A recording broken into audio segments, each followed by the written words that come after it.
Ada apa di balik Havana Syndrome? Guys, coba kamu bayangkan ya, kamu sedang berada dalam sebuah kompleks apartemen diplomatik di Havana, di Kuba. Tiba-tiba terdengar suara aneh banget nih, seperti dengungan, cicitan, atau gesekan logam. Lalu kepalamu terasa kayak ditekan dengan sangat keras. Beberapa menit kemudian, kamu akan pusing, mual, dan dunia itu kayak berputar-putar-putar. Itulah awal dari sesuatu yang kemudian dikenal dengan Havana Syndrome. Istilah ini muncul akhir tahun 2016 ketika puluhan diplomat dan agen intelijen Amerika Serikat serta Kanada di Havana, Kuba.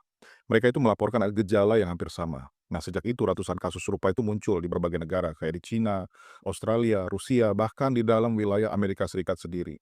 Korbannya bukan orang sembarangan, kayak diplomat, agen CIA, personal militer. Gejalanya itu konsisten dan sangat mengkhawatirkan. Kayak sakit kepala hebat, vertigo, gangguan keseimbangan, telinganya berdenging, mual, gangguan penglihatan, sampai masalah kognitif seperti lupa dan sulit untuk fokus. Nah, sebagian korban mengaku hidup mereka benar-benar berubah. Tidak bisa lagi bekerja normal karena efeknya itu bisa bertahan sampai berbulan-bulan, bahkan ada yang sampai bertahun-tahun. Lalu pertanyaannya, apa penyebabnya? Nah guys, disinilah ceritanya menjadi semakin kelam dan semakin politis. Ada satu teori yang paling kontroversi adalah serangan senjata energi yang terarah, kayak microwave atau gelombang suara, yang dikembangkan secara diam-diam ke target tertentu.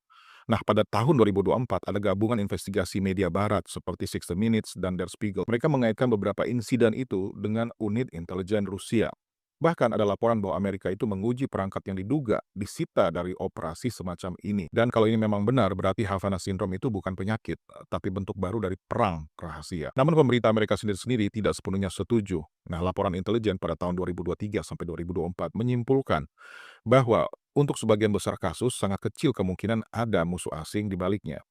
Jadi mereka menunjuk faktor lain kayak stres yang ekstrim, kondisi medis sebelumnya, suara lingkungan seperti mesin atau serangga yang memicu respons psikologis. Bahkan nih, ada fenomena mass psychogenic illness, di mana gejala nyata itu muncul tanpa kerusakan fisik yang bisa diukur. Dan penelitian NIH pada 2024 juga menemukan hal yang membuat kasus ini semakin membingungkan. Para korban memang sakit, tapi MRI dan tes biologis tidak menunjukkan cedera otak yang konsisten. Jadi kita punya paradoks nih. Orang-orang ini benar-benar menderita, tapi bukti medis dan intelijen itu tidak menunjukkan satu pelaku atau satu senjata yang jelas apa itu. Amerika sendiri mengakui dampaknya dengan mengesahkan Havana Act pada tahun 2021 untuk memberi kompensasi dan perawatan kepada para korban. Tapi guys, sampai sekarang pertanyaan intinya masih ngegantung tuh. Apakah Havana Syndrome adalah serangan senjata rahasia atau cuma cermin betapa rapuhnya tubuh manusia dan pikiran manusia itu di dalam dunia spionase modern?